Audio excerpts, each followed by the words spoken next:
그 역겨운 얼굴 당장 치워! 차가운 한마디가 심장을 갈기갈기 찢었습니다. 지난 5년간 앞을 보지 못하는 남편의 눈과 다리가 되어 헌신했던 제게 돌아온 첫마디였습니다. 성공적인 각막 수술을 마친 남편 JW그룹의 후계자 강태준이 붕대를 풀고 처음으로 제 얼굴을 마주한 순간이었죠. 하지만 그의 눈에는 고마움이나 사랑 대신 벌레를 보는 듯한 혐오감만이 가득했습니다. 내까짓게 감히 내 아내 행세를 해? 당장 이혼 서류에 도장 찍고 뱃속의 그 애도 깨끗이 지워. 내 고귀한 핏줄이 너 같은 사기꾼 뱃속에서 나오는 건 절대 용납 못해. 하지만 강태준은 꿈에도 몰랐습니다. 제 뱃속의 아이가 자신의 아이가 아닌 대한민국을 쥐고 흔드는 YS그룹 권지혁 회장의 유일한 핏줄이라는 것을 이제 곧 남자의 잔인한 배신은 상상조차 할 수 없는 처절한 후회와 파멸이 되어 돌아올 것입니다. 그녀의 통쾌한 복수극이 궁금하시다면 지금 바로 마음정거장 채널 구독과 좋아요를 눌러주세요. 여러분의 응원이 그녀에게 큰 힘이 됩니다. 그날은 유난히 비가 많이 내리는 날이었습니다. 저는 고급스러운 벨벳 소파에 웅크리고 앉아 두 손을 깍지 낀 채 맞은편의 남자를 뚫어지게 쳐다봤습니다. 손가락 마디마디가 저려왔지만 그보다 더한 긴장감이 온몸을 짓눌렀습니다. 오늘은 지난 5년 중 가장 중요한 날, 제 남편 태준이 각막 수술 후 붕대를 푸는 날이었습니다. 주치의가 조심스럽게 하얀 붕대를 한 겹 한 겹 풀어냈습니다. 공간은 제 심장 소리가 고막을 찢을 듯 울릴 정도로 고요했습니다. 5년 전, 끔찍한 교통사고로 태준은 두 눈의 빛과 두 다리의 자유를 잃었습니다. 오만하리만치 자신감 넘치던 재벌 3세는 한순간에 어둠과 절망 속에 갇힌 장애인이 되었죠. 그 5년 동안 저는 그의 눈이었고 그의 지팡이였으며 그가 고통에 신음할 때마다 숟가락으로 죽을 떠먹이고 땀을 닦아준 유일한 사람이었습니다. 저는 이 순간을 얼마나 기다렸는지 모릅니다. 처음으로 아내의 얼굴을 보게 된 남편의 눈에 담길 따스한 사랑을 그토록 꿈꿔왔습니다. 마지막 붕대가 떨어져 나갔습니다. 태주는 천천히 눈을 떴습니다. 칠흑같이 검은 그의 눈동자가 화려한 샹들리에 불빛에 익숙지 않은 듯 가늘어졌습니다. 저는 숨을 죽인 채 조심스럽게 그에게 다가갔습니다. 목소리가 감격에 차 떨려 나왔습니다. 태준 씨, 저 보여요? 저 유리예요. 태준은 저를 돌아봤습니다. 하지만 제 기대와는 달리 그의 눈에는 온기라고는 찾아볼 수 없었습니다. 오직 차가운 경멸과 숨기지 않는 혐오감 뿐이었죠. 그는 마치 하자 있는 상품을 감정하듯 제 머리부터 발끝까지 훑어보더니 테이블 위에 있던 서류 뭉치를 제 얼굴에 집어 던졌습니다. 하얀 종이들이 비극적인 눈송이처럼 차가운 대리석 바닥 위로 흩어졌습니다. 그의 목소리는 낮고 거칠었지만 칼날처럼 날카롭게 제 심장을 도려냈습니다. 네가 감히 유나의 목소리를 흉내내고 그 애가 좋아하던 향수를 뿌리면은 평생 날 속일 수 있을 줄 알았나? 이 가짜 사기꾼! 저는 그 자리에 얼어붙었습니다. 마치 얼음물을 뒤집어 쓴 듯 온몸이 굳어버렸죠. 그는 알고 있었습니다.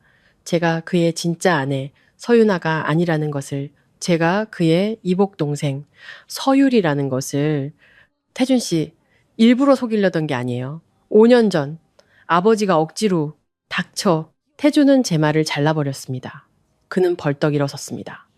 아직 걸음걸이는 조금 불편해 보였지만 사람을 압도하는 기세는 여전했습니다. 그는 창가로 다가가 쏟아지는 비를 바라보며 잔인하리만치 차가운 목소리로 말했습니다. 넌 고작 술집 여자의 딸일 뿐이야. 어떻게 감히 우리 강씨 집안에 발을 들여? 지난 5년간 네 보살핌을 받은 건 널 유나라고 생각했기 때문이야. 이제 내 눈은 멀쩡해졌고 유나도 돌아왔어. 네가 더 이상 여기 있을 가치가 있다고 생각해? 그의 말 한마디 한마디가 비수가 되어 제 자존심에 박혔습니다. 5년의 청춘, 5년의 헌신과 희생의 대가는 결국 가짜라는 두 글자와 경멸뿐이었습니다. 태주는 다시 저를 돌아봤습니다. 그의 날카로운 시선이 제 아랫배에 멈췄습니다.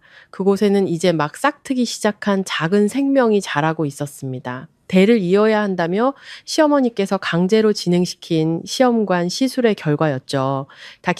그는 비웃으며 제 심장을 택게 할 한마디를 내뱉었습니다. 이혼 서류에 도장 찍어.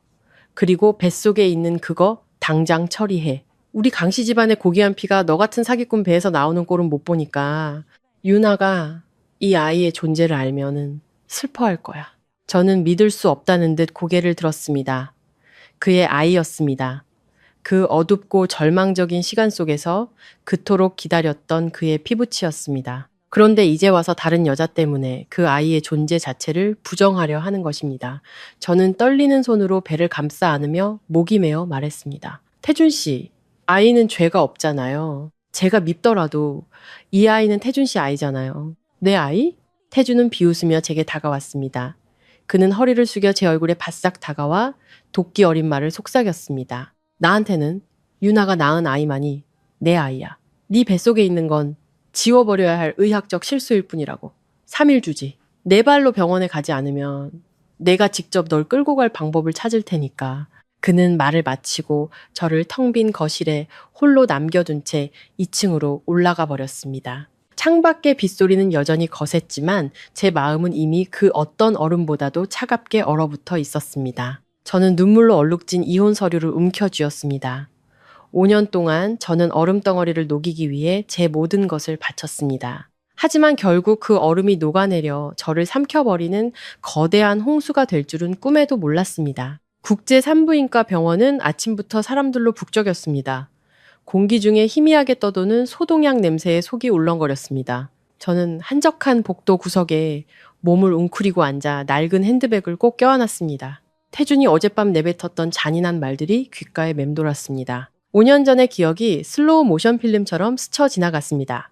그날 태준은 대형 교통사고를 당했습니다. 깨진 유리 파편이 눈을 덮쳤고 으스러진 다리는 평생 걷지 못할 수도 있다는 진단을 받았습니다.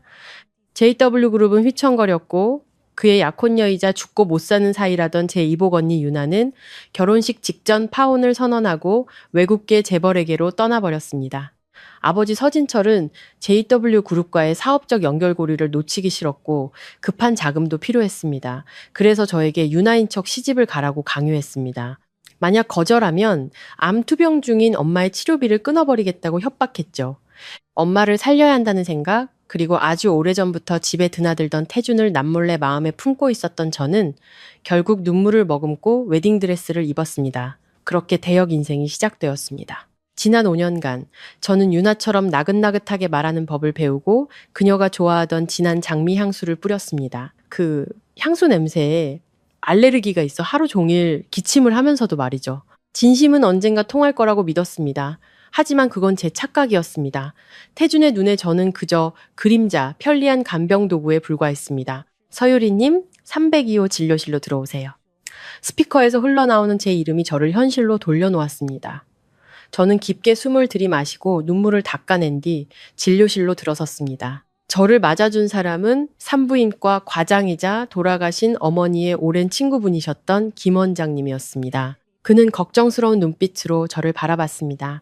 그의 손에는 방금 출력된 검사 결과지가 들려 있었습니다. 원장님은 생각에 잠긴 듯 손가락으로 책상을 가볍게 두드렸습니다. 원장님, 제 아이는 건강한가요? 저는 불안한 마음에 물으며 무의식적으로 아직 평평한 아랫배를 쓸어내렸습니다. 김 원장님은 한숨을 쉬며 돋보기를 벗었습니다. 그는 제 눈을 똑바로 바라보며 마치 벽에도 귀가 달린 듯 목소리를 낮춰 말했습니다. 유리야, 지금부터 내가 하는 말 정말 침착하게 들어야 한다. 이건 아주 희귀한 의료사고이자 어쩌면 운명의 장난일지도 몰라. 심장이 쿵 내려앉았습니다. 불길한 예감이 온몸을 덮쳤습니다. 무슨 일인데요, 원장님? 아이에게 기형이라도 있는 건가요? 아니, 태아는 아주 건강하게 자라고 있어. 심지어 쌍둥이야. 두 아기집 모두에서 심장 소리가 들렸단다. 김 원장님은 고개를 저으며 초음파 사진을 제게 건넸습니다. 문제는 내게 시술된 정자 샘플에 있어. 저는 초음파 사진을 받아들었습니다. 두 개의 작은 점이 선명하게 보였습니다. 기쁨과 두려움이 동시에 밀려왔습니다. 쌍둥이라니. 제 안에 두 생명이 자라고 있었습니다. 하지만 이어지는 원장님의 말은 제게 청천벽력과도 같았습니다. 유리야, 그날 병원에서 사용한 정자 샘플은 강태준 대표의 것이 아니야. 그는 잠시 망설이다가 심각한 표정으로 말을 이었습니다. 보관 과정의 실수인지 아니면 내가 지금 조사 중인 외부의 개입이 있었는지 강 대표의 유전자 샘플이 뒤바뀌었어. 네, 뱃속 아이들의 친부는 다른 사람의 냉동된 유전자 샘플이야. 저는 그 자리에 얼어붙었습니다. 손에 들고 있던 초음파 사진이 바닥으로 떨어졌습니다. 다른 남자의 아이를 임신했다니. 태준이 이 사실을 알면은 저를 죽이려 들지도 모릅니다. 가짜인 제가 낳았다는 이유만으로도 아이를 지우려 하는데 다른 남자의 아이라는 걸 알게 되면 그는 저를 가만두지 않을 겁니다. 누구의 것인데요, 원장님? 저는 공포에 질려 더듬거렸습니다. 김 원장님은 주위를 살피더니 작은 종이에 이름을 적어 제게 밀었습니다. 그곳에는 단단하고 힘있는 필체로 세 글자가 적혀 있었습니다. 권지혁. 권지혁. 저는 낯선 이름을 나직이 읊조렸습니다. 그래, 대한민국 재계 서열 1위 YS그룹의 권지혁 회장이다. 5년 전 사고로 식물인간 상태로 누워있지. YS그룹 측에서 만일의 사태에 대비해 유전자 샘플을 우리 병원에 보관해뒀었어. 김 원장님은 빠르게 말을 이었습니다. 이 일이 알려지면 엄청난 파장이 일 거다. 내가 네게 이 사실을 말하는 건 네 엄마와의 인연 때문이기도 하고 네가 진실을 알 권리가 있기 때문이야. 이제 어쩔 셈이냐. 아이를 지울 거니? 저는 제 배를 내려다보았습니다. 그 안에는 죄 없는 두 생명이 제 피와 살이 있었습니다. 아버지가 누구든 그것이 실수든 운명이든 아이들은 저에게 의지해 살아가고 있었습니다. 태주는 증오 때문에 아이를 지우라 했지만 하늘은 제게 아이들을 지킬 이유를 주었습니다. 이 아이들은 태준의 아이가 아닙니다. 그렇다면 그에게는 이 아이들의 생사를 결정할 권리가 없습니다. 저는 그 낯선 남자의 이름이 적힌 종이를 꽉 쥐었습니다. 제 눈빛이 단단해졌습니다. 아니요, 나을 거예요. 제 아이들은 제가 지킬 거예요. 원장님, 제발 이 비밀을 지켜주세요. 진료 기록에는 아이 아빠를 강태준 대표로 남겨주세요. 지금 그가 의심하게 만들고 싶지 않아요. 김 원장님은 저를 한참 동안 바라보다가 이내 고개를 끄덕였습니다. 병원을 나서며 잿빛 하늘을 올려다 보았습니다. 운명은 저를 잔인한 게임판 위로 밀어 넣었습니다. 남편에게 낙태를 강요당하는 와중에 식물인간 상태인 다른 남자의 아이를 임신하게 되다니. 하지만 바로 이 절망의 순간 제 안에서 강렬한 생존 의지가 솟아올랐습니다. 이혼할 겁니다. 지옥 같은 강씨 집안을 떠날 겁니다. 그리고 제 인생의 가장 소중한 보물이자 가장 큰 비밀인 이 두 아이를 반드시 제 품에 안고 떠날 것입니다. 그날 밤 강씨 집안의 화려한 저택은 수백 개의 크리스탈 샹들리에 불빛으로 대낮처럼 밝았습니다. 잔이 부딪히는 소리와 감미로운 음악 소리가 어우러져 호화로운 파티 분위기를 연출했습니다. 태준이 시력 회복과 함께 그의 진짜 아내 유나의 귀환을 축하하기 위해 연 파티였습니다. 저는 주방 한 구석에 숨어 있었습니다. 제 몸에는 여전히 평범한 실내복이 걸쳐져 있었고 밖에서 반짝이는 이브닝 드레스들과는 완전히 대조적이었습니다. 유나는 여왕처럼 등장했습니다. 강렬한 붉은색의 머메이드 드레스를 입고 눈가에 잔주름을 완벽하게 가린 두꺼운 화장을 한 채였죠. 그녀는 태준을 보자마자 달려가 와라 껴안았습니다. 미리 준비라도 한 듯 눈물을 뚝뚝 흘리며 주변 사람들이 모두 들을 수 있을 만큼 큰 소리로 흐느꼈습니다. 태준 씨, 보고 싶었어요. 지난 5년 동안 죽는 것보다 더 힘들었어요. 납치범들이 날 해외에 가둬놓고 매일매일 당신 곁으로 돌아갈 수 있게 해달라고 기도했다고요. 저는 그 서툰 연기를 보며 속이 뒤틀렸습니다.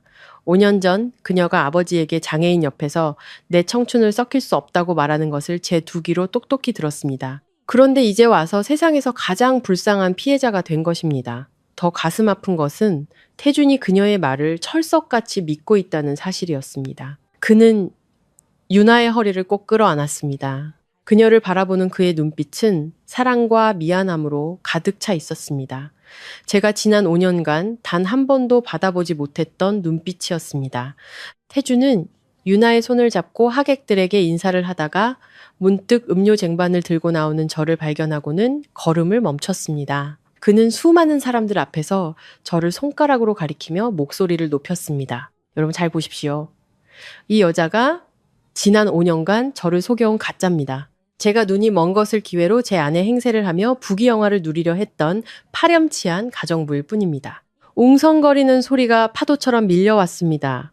경멸과 조롱이 섞인 시선들이 독화살처럼 제게 쏟아졌습니다. 저는 고개를 숙인 채 터져 나오려는 울음을 참기 위해 입술을 깨물었습니다. 쥐구멍에라도 숨고 싶을 만큼 치욕스러웠습니다. 그때 제 시선이 유나의 하얀 손목에 멈췄습니다. 그곳에는 강씨 집안의 갑오, 비취 팔찌가 채워져 있었습니다. 작년 제 생일 시어머니께서 눈물을 글썽이며 제게 채워주셨던 바로 그 팔찌였습니다. 효심 깊은 며느리만이 이 팔찌를 찰 자격이 있다고 하셨는데 이제 그 팔찌는 제 언니의 손목 위에서 조롱하듯 반짝이고 있었습니다. 저는 조용히 주방으로 돌아가 눈물을 삼켰습니다. 그들이 저를 어떻게 대하든 태준의 약 먹을 시간이 되자 저는 습관처럼 약재를 넣고 4시간 동안 푹 고운 죽을 뜨러 갔습니다. 눈에 좋다는 그 죽을 저는 단 하루도 거르지 않고 그에게 끓여주었습니다. 뜨거운 죽그릇을 들고 거실로 나갔습니다. 조용히 테이블에 내려놓고 물러나려던 순간이었습니다. 유나가 서 있는 곳을 지나칠 때 그녀가 갑자기 몸을 돌리며 뾰족한 하이힐로 제 발을 걸었습니다. 저는 중심을 잃고 앞으로 고꾸라졌습니다. 본능적으로 균형을 잡으려 했지만 손에 들고 있던 뜨거운 죽그릇이 공중으로 날아올랐습니다. 악! 뜨거워. 유나가 비명을 질렀습니다. 사실 죽은 그녀의 드레스 자락에 몇 방울 튀었을 뿐 대부분은 제 맨팔 위로 쏟아졌습니다. 살칸이 순식간에 붉게 부어오르며 타는 듯한 고통이 밀려왔습니다. 하지만 아무도 제 화상에는 관심이 없었습니다. 태주는 달려와 저를 거칠게 밀쳐냈고 저는 테이블 모서리에 머리를 부딪히며 쓰러졌습니다. 그는 허둥지둥 유나의 드레스 자락을 들추며 걱정스럽게 물었습니다. 괜찮아? 되었어? 유나는 그의 품에 안겨 떨리는 손으로 저를 가리켰습니다. 난 괜찮아요. 내가 부주의해서 동생을 넘어뜨렸나 봐요. 유리 탓하지 말아요. 일부러 내게 죽을 쏟으려던 건 아닐 거예요. 그녀의 말은 불에 기름을 붓는 격이었습니다. 태주는 벌떡 일어나 불타는 눈으로 저를 노려봤습니다. 그의 고함이 넓은 파티장을 가득 메웠습니다. 네가 감히 내 아내를 죽이려고 해? 유나를 질투해서 망가뜨리려던 거지? 당장 내 눈앞에서 사라져! 꺼져! 저는 부어오르는 팔을 감싸쥔 채 눈물로 흐릿해진 시야 너머로 제가 사랑했던 남자의 일그러진 얼굴을 보았습니다. 그리고 그의 등 뒤에서 승리의 미소를 짓고 있는 유나를 보았습니다. 저는 깨달았습니다. 눈이 먼 것보다 마음이 먼 것이 훨씬 더 무섭다는 것을 그날 밤 이후 저는 예전에 창고로 쓰이던 1층의 작고 어두운 방에 갇혔습니다. 습하고 퀴퀴한 냄새가 나는 작은 창문 하나만 달린 방이었습니다. 저는 그 창가에 몰래 작은 향로를 두고 엄마의 제사를 지냈습니다. 저는 낙태 동의서에 서명하기를 완강히 거부했습니다. 몸이 약해 안정이 필요하다는 핑계를 댔지만 사실은 뱃속의 두 아이를 지키기 위해 변호사와 연락할 방법을 찾고 있었습니다. 저의 완강한 태도는 유나를 자극했습니다. 그녀는 갓 되찾은 사모님 자리가 흔들릴까봐 두려워했습니다. 제가 아이를 낳기라도 하면은 모든 것이 끝장이라고 생각했겠죠. 태준이 며칠간 지방으로 출장을 간 사이 유나는 한 번도 본 적 없는 흉악한 얼굴로 제 방에 들이닥쳤습니다. 그녀는 방 안을 둘러보다가 제가 뜨개질하던 아기 옷을 발견하고는 달려들어 가위로 조각조각 잘라버렸습니다. 이 천한 것!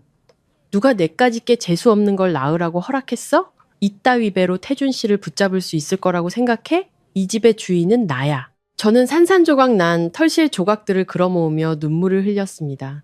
언니 미쳤어? 이건 내 아이들 옷이야. 언니는 모든 걸 가졌잖아. 왜 우리 모자를 가만두지 않는 거야? 가만둬? 유나는 비웃었습니다. 네가 이 집에 있는 한 난 불안해서 못 살아.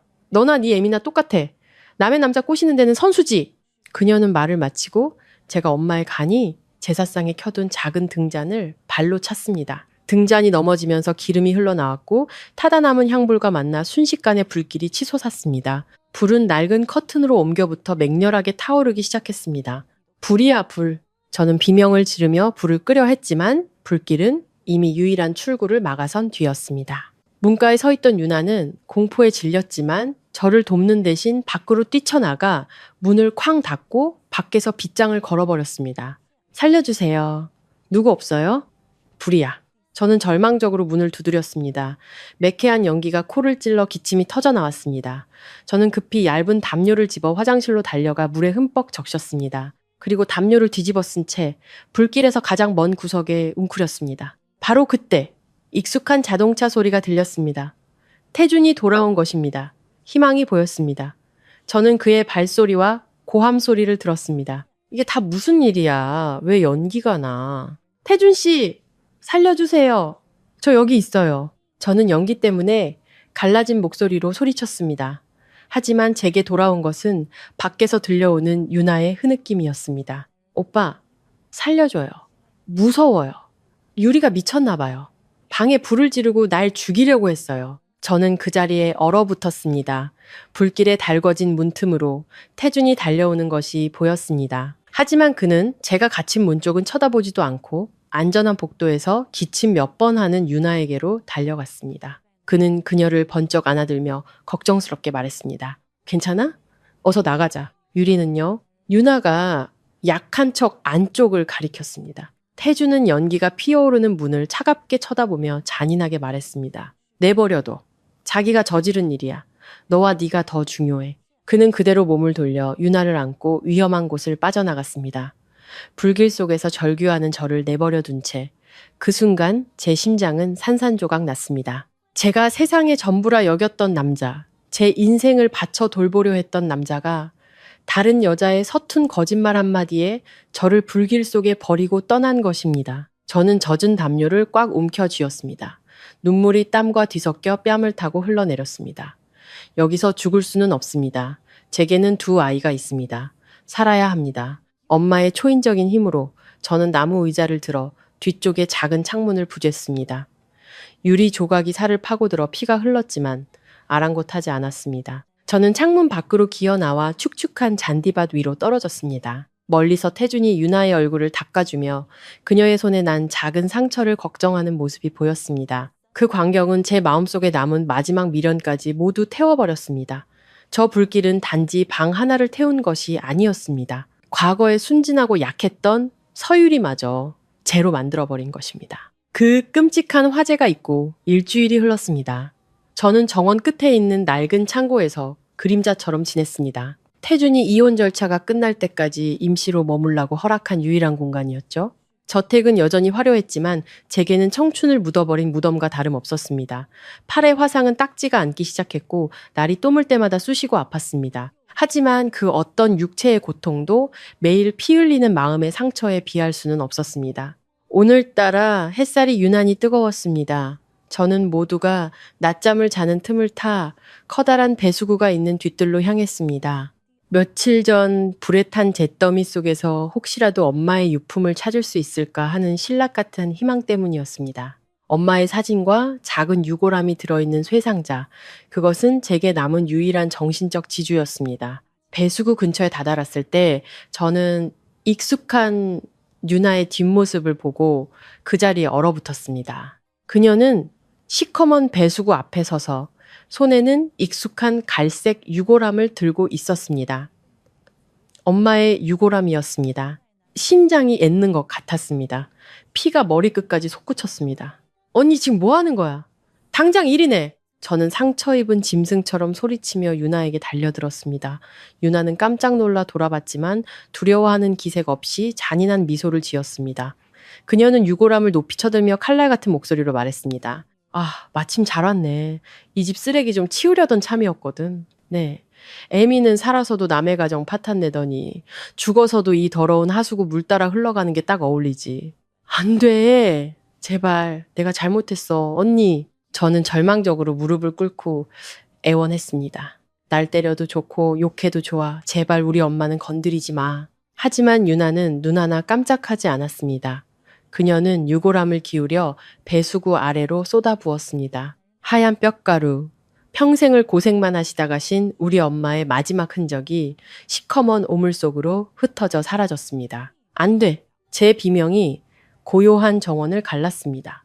저는 미친 듯이 유나에게 달려들어 그녀의 머리채를 잡고 그 가식적인 얼굴을 할퀴었습니다. 태어나서 처음으로 이렇게 격렬하게 저항했습니다. 더 이상 순종적인 동생은 없었습니다. 오직 엄마의 마지막 존엄을 지키려는 딸만이 존재할 뿐이었습니다. 악! 이거 놔. 이 미친년아. 유나는 비명을 지르며 저를 밀쳐내려 했지만 증오심은 저를 강하게 만들었습니다.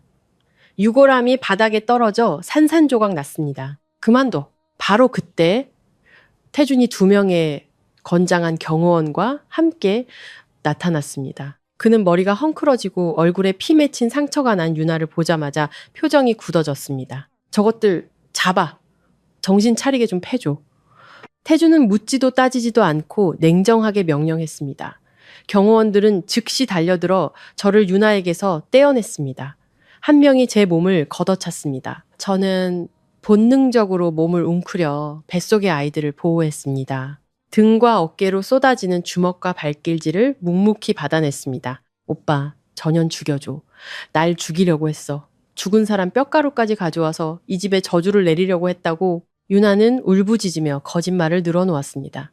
태주는 바닥에 쓰러져 피를 흘리는 저를 보았지만 그의 눈에는 동정심이라고는 없었습니다. 그는 다가와 번쩍이는 구두 끝으로 제 턱을 들어올리며 잔인하게 말했습니다. 네가 감히 내 집에서 유나를 건드려? 서유리, 죽고 싶어서 환장했나? 저는 부어오른 눈으로 그를 올려다 보았습니다. 제 목숨보다 사랑했던 남자를.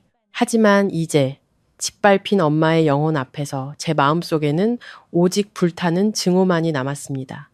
저는 그의 구두 옆에 피 섞인 침을 뱉으며 비웃었습니다. 강태준, 당신은 눈만 먼 게 아니라 마음까지 멀었군. 오늘 당신들이 나한테 한 짓, 훗날 내가 100배, 1000배로 갚아줄 테니 기대해. 태준은 제 불타는 눈빛에 순간 움찔했습니다. 하지만 그의 오만함은 분노를 더욱 부채질했습니다. 그는 경호원들을 향해 이를 갈며 말했습니다. 전현 가둬. 내일 아침 바로 병원으로 끌고 가. 뱃속에 그 꼴도 보기 싫으니까. 저는 질질 끌려가면서도 깨진 유골함 조각과 엄마의 뼈가루를 삼켜버린 시커먼 하수구에서 눈을 떼지 못했습니다. 육체의 고통은 이미 느껴지지 않았습니다.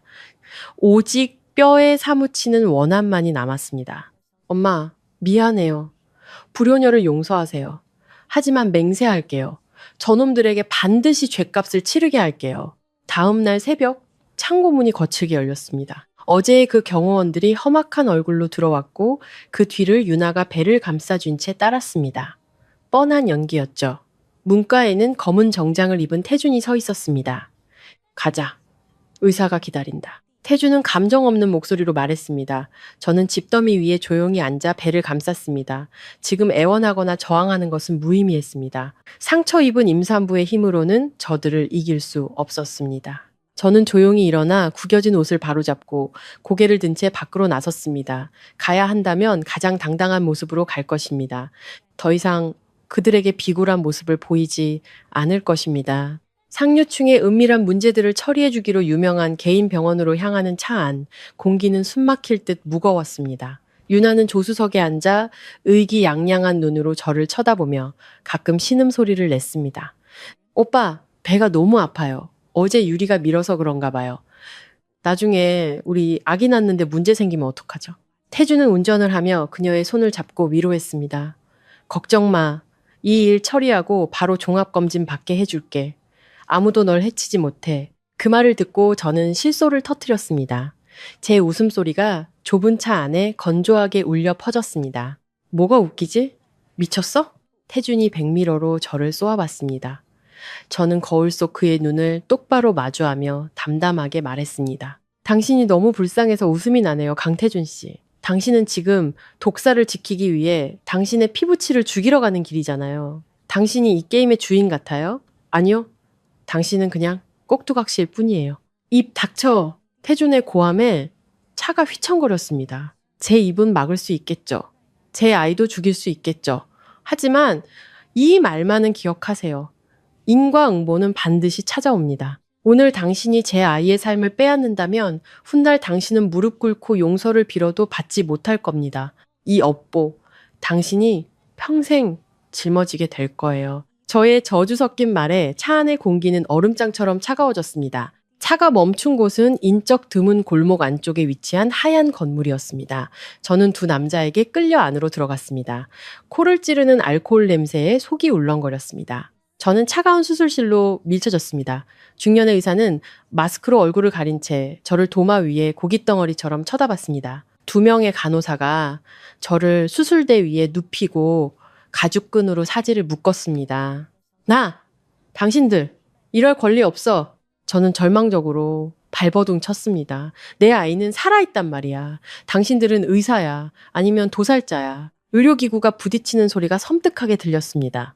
의사가 투명한 액체가 담긴 주사기를 들고 다가왔습니다. 태주는 유리창 너머에서 팔짱을 낀 채 무표정하게 이 모든 것을 지켜보고 있었습니다. 그 옆에는 만족스러운 미소를 띤 유나가 서 있었죠. 저는 눈을 감았습니다. 엄마, 미안해요. 아가들아, 미안해. 엄마가 지켜주지 못했어. 의사가 주사기를 들고 다가오는 순간 쾅! 하는 굉음과 함께 수술실 문이 부서지듯 열렸습니다. 검은 정장을 입은 남자들이 순식간에 들이닥쳐 의사와 간호사들을 제압했습니다. 그리고 그들 앞에는 숨 막힐 듯한 기품을 지닌 한 중년 여인이 서 있었습니다. 그녀는 짙은 남색의 고급스러운 옷을 입고 단정하게 올린 머리를 하고 있었습니다. 위험 있는 얼굴이었지만 눈에는 깊은 걱정이 서려 있었죠. 그녀는 방안을 훑어보다가 수술대 위에 웅크리고 있는 제게 시선이 멈췄습니다. 당신들 누구야? 여긴 왜 멋대로 들어와? 이건 우리 집안일이야. 태준이 당황하며 그녀 앞을 막아섰습니다. 집안일? 여인은 차갑게 웃으며 태준 앞으로 다가섰습니다. 그녀는 다짜고짜 손을 들어 그의 뺨을 세차게 후려쳤습니다. 짝 하는 소리가 수술실을 울렸습니다. 네가 뭔데 감히 우리 YS그룹의 손주에게 손을 대? 돈 몇 푼 있다고 사람 목숨을 마음대로 할 수 있을 줄 알아? 태준은 뺨을 감싸준 채 충격에 빠진 눈으로 그녀를 바라봤습니다. 무슨 말씀이십니까? YS그룹 손주라니요? 저 여자 뱃속의 아이는 입 닥쳐. 여인은 그의 말을 잘랐습니다. 저 아이는 내 아들 권지혁의 핏줄이다. 오늘 저 아이와 산모에게 머리카락 하나라도 잘못됐다면 니까지 JW그룹은 오늘로 끝이었어. 저는 이제 수술대 위에서 멍하니 그 광경을 바라봤습니다. 저분이 윤 여사님? 김 원장님이 말했던 권지혁 회장의 어머니? 그녀가 저와 제 아이들을 구하러 온 것입니다. 안도감에 정신이 아득해졌습니다. 윤희수 여사는 경호원들에게 명령했습니다. 당장 저분 끈을 풀고 차로 모셔 주치의도 대기시켜 건강 상태부터 확인해. 저는 부축을 받아 일어섰습니다. 힘이 하나도 들어가지 않았죠. 태준 옆을 지나칠 때 그는 돌처럼 굳어 저와 제 배를 번갈아 쳐다봤습니다. 그의 눈에는 의심과 혼란이 가득했습니다. 아마 제가 바람이라도 피운 줄 알았겠죠. 하지만 해명하고 싶지 않았습니다. 유나는 벽구석에 숨어 공포에 질린 채 윤 여사님을 바라보고 있었습니다. 윤 여사님은 그녀를 경멸하듯 쳐다본 뒤 태준에게 마지막 말을 남기고 떠났습니다. 오늘 내가 제때 온 걸 다행으로 알아. 아니었다면 넌 평생 후회하게 됐을 테니. 지금부터 서유리 씨는 우리 YS그룹 사람이다. 다시는 얼씬도 하지 마. 차가 출발하고 저는 가죽 시트에 몸을 기댄 채 하염없이 눈물을 흘렸습니다. 살았습니다. 제 아이들이 살았습니다. 옆에 앉은 윤 여사님께서 제 손을 따뜻하게 잡아주셨습니다. 고생 많았다, 얘야. 이제 걱정 마라. 내가 있으니 아무도 너희 모자를 해치지 못할 게다. 내가 있다는 그 말이 낯설지만 너무나도 든든하게 들려왔습니다. 저는 그 온기 속에서 지난 5년간 처음으로 안심하며 잠이 들었습니다. 저는 햇살이 가득한 넓은 방에서 눈을 떴습니다. 창밖에서는 새소리가 들리고 하얀 커튼이 바람에 부드럽게 흩날렸습니다. 이곳은 지독하게 답답했던 강씨 집안과는 다른 평화로운 공간이었습니다.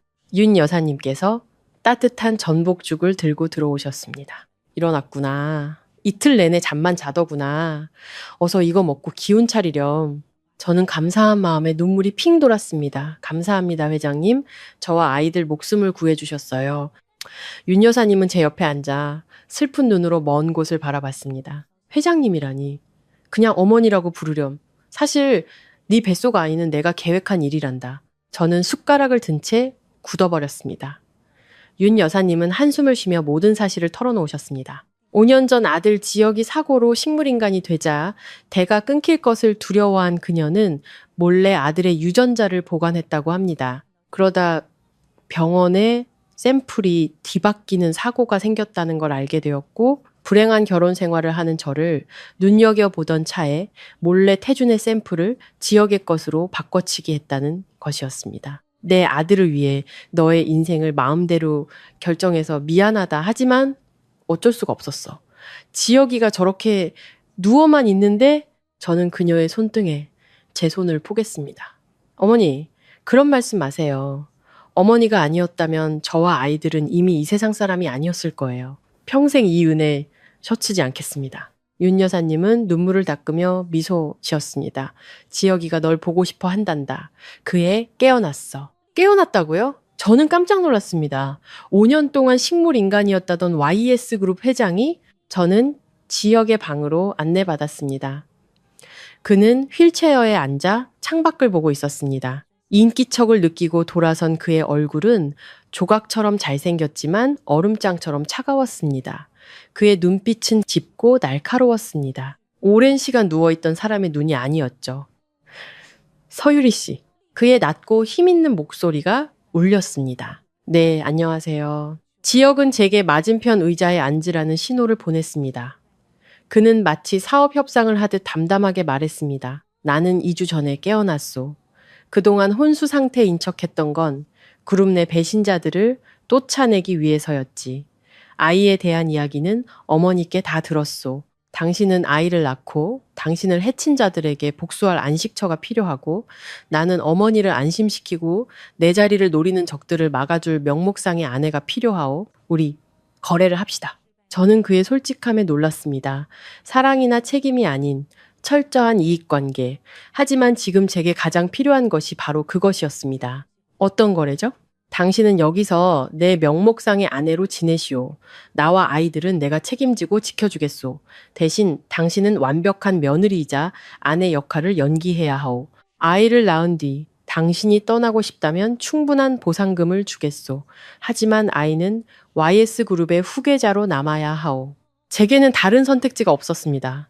강 씨 집으로 돌아가는 것은 죽음뿐이었습니다. 이곳에 남으면 적어도 제 아이들은 안전하고 YS그룹의 힘을 빌려 엄마의 원한을 갚을 수도 있었습니다. 좋아요. 하지만 조건이 있어요. 나중에 아이들을 만나는 걸 막지 말아주세요. 그리고 저와 엄마를 해친 자들에게 죗값을 치르게 도와주세요. 지혁은 드물게 입꼬리를 올리며 웃었습니다. 물론 내 사람을 건드리는 건 누구도 용서 못하니까 YS가에 온 걸 환영하오 사모님. 서울 평창동의 대저택에서 시작된 제 새로운 삶은 꿈을 꾸는 것처럼 평화로웠습니다. 더 이상 고함 소리도 경멸의 눈빛도 고된 집안일도 없었습니다. 저는 진짜 사모님 대접을 받았습니다. 명목상의 남편 지혁은 겉으로는 차가웠지만 놀랄 만큼 세심했습니다. 귀한 보양식과 신선한 수입 과일들을 보내왔고 제가 잡지에서 본 인부복을 다음날 옷장에 걸어두기도 했습니다. 그는 말없이 행동으로 보여주는 사람이었습니다. 어느 비오는 밤, 저는 다리에 심한 쥐가 나 신음했습니다. 배가 불러와 혼자서는 다리를 주무르기도 힘들었죠. 그때 방문이 열리고 지혁이 들어왔습니다. 그는 말없이 제 다리를 주무르기 시작했습니다. 그의 손길은 서툴렀지만 따뜻하고 진심이 담겨 있었습니다. 아, 제가 할게요. 피곤하실 텐데 주무세요. 가만히 있어. 임산부들은 원래 이런다고 어머니가 그러셨소? 당신이 아프면 내 아이도 잠을 설쳐. 그의 퉁명스러운 말에 코끝이 찡해졌습니다. 강 씨 집에서는 아파 누워 있어도 아무도 거들떠보지 않았습니다. 그런데 계약 관계일 뿐인 이 남자는 이렇게 저를 챙겨주고 있었습니다. 눈물이 흘렀습니다. 왜 우는 거요? 내가 아프게 했소? 지혁이 당황하며 물었습니다. 저는 고개를 저으며 웃었습니다. 아니요. 그냥 누군가 저를 위해 이렇게 해준 게 처음이라서요. 고마워요, 지혁 씨. 지혁은 잠시 저를 바라보다가 부드러워진 눈빛으로 말했습니다. 울지 마시오. 임산부가 울면 아이가 슬프게 태어난다고 하더군. 여기선 아무도 당신을 괴롭히지 않아. 그날 밤 그의 따뜻한 손길은 제 얼어붙었던 마음을 조금씩 녹이고 있었습니다. 어쩌면 이 결혼은 차가운 거래만은 아닐지도 모른다는 생각이 들었습니다. 한편 제가 서울에서 평온을 찾아가는 동안 부산에 있는 태준의 삶은 엉망진창이 되어가고 있었습니다. 그는 유나를 집에 들이고 제가 쓰던 모든 물건을 값비싼 가구로 바꾸며 그녀를 공주처럼 떠받들었습니다. 하지만 유나의 가면은 금세 벗겨졌습니다. 태준은 만성 위염이 있었는데 어느 날 밤 술에 취해 극심한 고통을 호소했습니다. 그는 습관처럼 제 이름을 불렀습니다. 유리야, 물 좀 약 좀 줘. 하지만 돌아오는 것은 유나의 차가운 무시뿐이었습니다. 아프면 알아서 챙겨 먹어요. 귀찮게. 태주는 충격에 빠졌습니다. 이것이 자기가 그토록 그리워했던 여자의 본 모습이란 말인가. 그는 밤새 저를 떠올렸습니다. 아플 때마다 밤새 간호해주던 저의 모습을. 다음 날 아침, 태주는 유나에게 따졌지만 그녀는 새로 나온 명품백을 사달라며 조를 뿐이었습니다. 넌 유리의 반도 못 따라가. 태준의 입에서 무심코 진심이 튀어나왔습니다. 유나는 길길이 날뛰었고 태준은 지친 몸을 이끌고 출근했습니다. 그는 비서를 시켜 제 행방을 찾기 시작했지만 저는 이미 세상에서 증발한 듯 흔적조차 없었습니다. 태준은 그제야 깨닫기 시작했습니다. 자신이 돈으로는 절대 살 수 없는 가장 소중한 것을 제 손으로 내쳤다는 것을. 서울의 초겨울은 꽤 쌀쌀했습니다. 저택에서의 삶은 평화로웠지만 저는 더 이상 누군가에게 의존하는 삶을 살고 싶지 않았습니다. 어느 날 밤 저는 지역에게 패션 디자인 공부를 다시 시작하고 싶다고 말했습니다. 그는 의외로 흔쾌히 허락해 주었습니다. 좋은 생각이요. 하지만 몸이 무거우니 그룹 자회사 패션팀에서 신분을 숨기고 인턴으로 일하는 게 어떻겠소. 그의 배려에 저는 깊이 감동했습니다. 그는 제게 안식처뿐만 아니라 잊고 있던 꿈까지 되찾아 주었습니다. 3개월 후 저는 제법 배가 불렀지만 즐겁게 일했습니다. 그리고 첫 월급을 받은 날 저는 백화점에 들러 지역에게 어울리는 짙은 남색 넥타이를 샀습니다. 이게 뭐요? 지역은 선물을 보고 의아해했습니다. 제 첫 월급이에요. 그동안 감사해서 제 마음에 드는 걸로 골랐어요. 지역은 넥타이를 보더니 무심하게 말했습니다. 색이 좀 늙어 보이는데 당신 안목은 더 배워야겠군. 저는 민망해서 넥타이를 다시 뺏으려 했습니다. 마음에 안 들면 돌려줘요.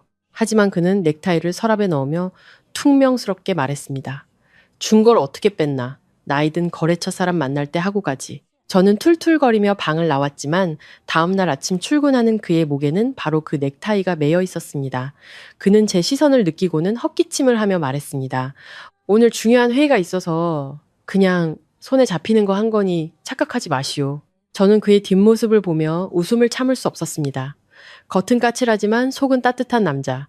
제 상처 입은 마음에 새로운 감정이 싹트고 있었습니다. 그 무렵 부산에서는 유나가 쌓아올린 거짓말의 성이 무너지고 있었습니다. 태준과 함께 상류층 파티에 참석한 유나는 우연히 미국에서 함께 어울렸던 친구 제니를 만났습니다. 어머, 유나 아니야? 라스베이거스에서 같이 놀던 게 엊그제 같은데 그 부자 아저씨 마이클은 어쨌어? 제니의 말에 태준의 얼굴이 굳어졌습니다. 유나는 당황하며 5년 동안 납치당했다고 둘러댔지만 제니는 비웃으며 휴대폰을 꺼내들었습니다. 납치 3년 전에 하와이에서 찍은 사진인데 그때 네가 불구덩이 약혼자한테서 탈출해서 인생 즐긴다고 자랑했잖아. 사진 속에는 비키니를 입은 유나가 외국인 남자와 다정하게 포즈를 취하고 있었습니다. 태주는 휴대폰을 쥔 채 부들부들 떨었습니다. 그는 그날 밤 유나의 지난 5년간의 행적을 모두 뒷조사했습니다. 결과는 충격적이었습니다. 유나는 마이클이라는 남자와 동거하며 방탕한 생활을 했고 잦은 낙태로 불임 판정을 받은 상태였습니다. 심지어 임신 증상을 유발하는 약을 복용하며 태준을 속여왔다는 사실까지 밝혀졌습니다. 태준은 무너졌습니다. 그는 조강지처를 내쫓고 자신의 핏줄이라고 믿었던을 죽이려 했습니다. 그 모든 것이 희대의 사기꾼을 되찾기 위해서였다니 그는 미친 사람처럼 웃었습니다. 그날 밤 태준은 증거 서류를 유나의 얼굴에 던졌습니다. 네. 연기는 이제 끝났어. 불임이라며. 뱃속에 뭐가 들었길래 태동을 느낀다는 거야? 유나는 무릎 꿇고 용서를 빌었지만 태준의 마음은 이미 돌아선 뒤였습니다. 바로 그때 집사가 낡은 다이어리 한 권을 들고 왔습니다. 제가 5년간 태준을 간호하며 썼던 일기장이었습니다. 오늘은 태준 씨가 또 아팠다. 밤새 찜질을 해줬더니 손에 물집이 잡혔지만 그가 편히 잠든 모습을 보니 행복하다. 그가 내가 끓인 죽을 던져버렸다. 속상했지만 앞을 보지 못하는 그의 고통을 알기에 더 참고 기다리기로 했다. 의사 선생님이 그가 다시 볼 수 있을 거라고 했다. 너무 기뻤다. 하지만 그가 눈을 떴을 때 내가 유나가 아니라는 걸 알면 날 쫓아내겠지? 그래도 괜찮다. 그가 행복하다면 나는 평생 그림자로 살아도 좋다. 일기장 속 글자 하나하나가 비수가 되어 태준의 심장에 박혔습니다. 그는 자신이 가장 어두웠을 때, 세상 모두가 등 돌렸을 때 오직 저만이 곁을 지켰다는 것을 깨달았습니다. 제가 탐욕스러운 사기꾼이 아니라 목숨 바쳐 자신을 사랑한 진짜 아내였다는 것을. 내가 무슨 짓을 한 거지? 태주는 머리를 벽에 또 쓰며 절규했습니다. 그의 울음소리가 텅 빈 저택을 울렸지만 이미 엎질러진 물이었습니다. 어느덧 시간이 흘러 지혁이 제게 청혼했습니다.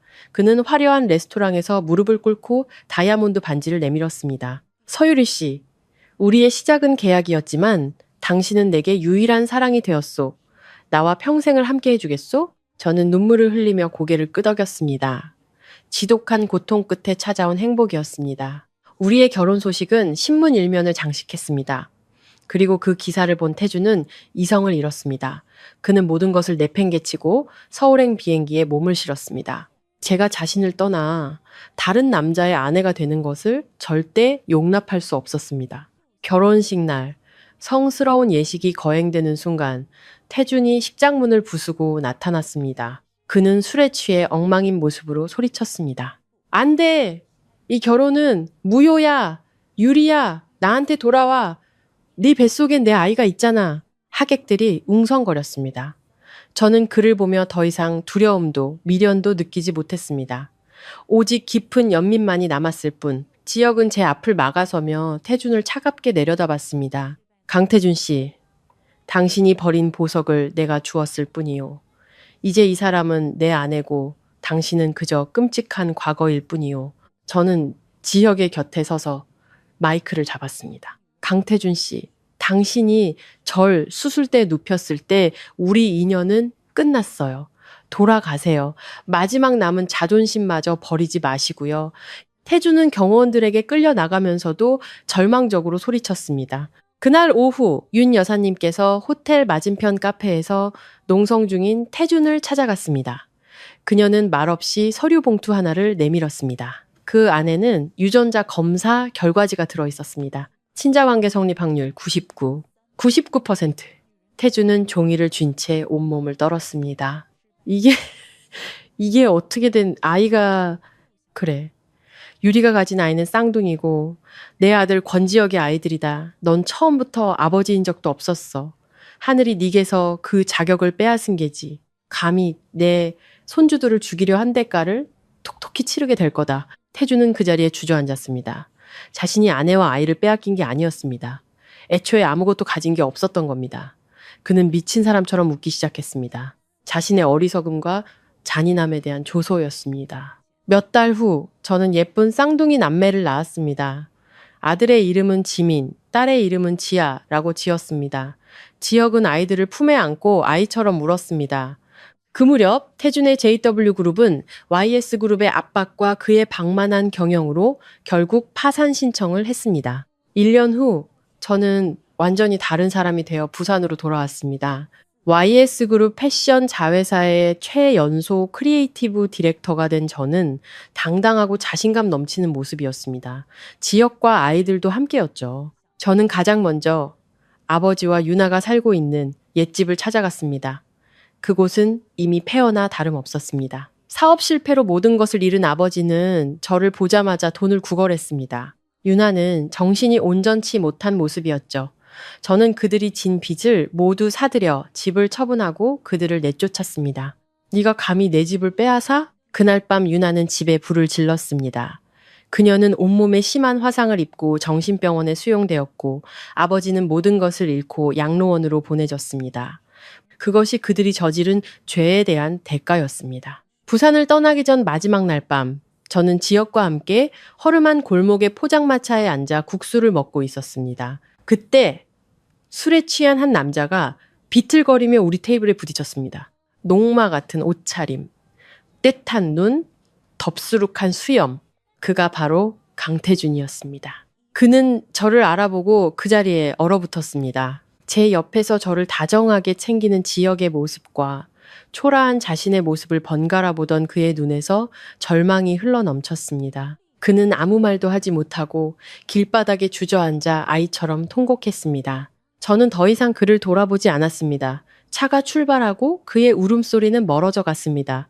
과거는 그렇게 완전히 끝났습니다. 몇 년 후 아이들의 생일 파티가 열렸습니다. 아이들은 무럭무럭 자라 제 삶의 가장 큰 기쁨이 되었습니다. 저는 남편의 사랑을 받는 아내이자 재능 있는 디자이너, 그리고 두 아이의 행복한 엄마로 살고 있었습니다. 어느 날 저녁, 우리는 가족과 함께 바닷가에 앉아 노을을 바라보았습니다. 지혁이 제 손을 잡으며 말했습니다. 당신을 만나 내 인생이 비로소 완전해졌어. 저는 그의 어깨에 기대어 미소 지었습니다.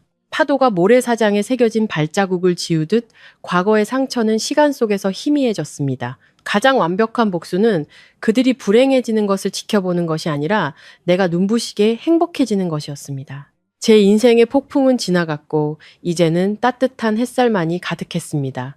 우리는 함께 집으로 향했습니다. 사랑하는 가족이 있는 그곳, 세상에서 가장 안전하고 행복한 나의 집으로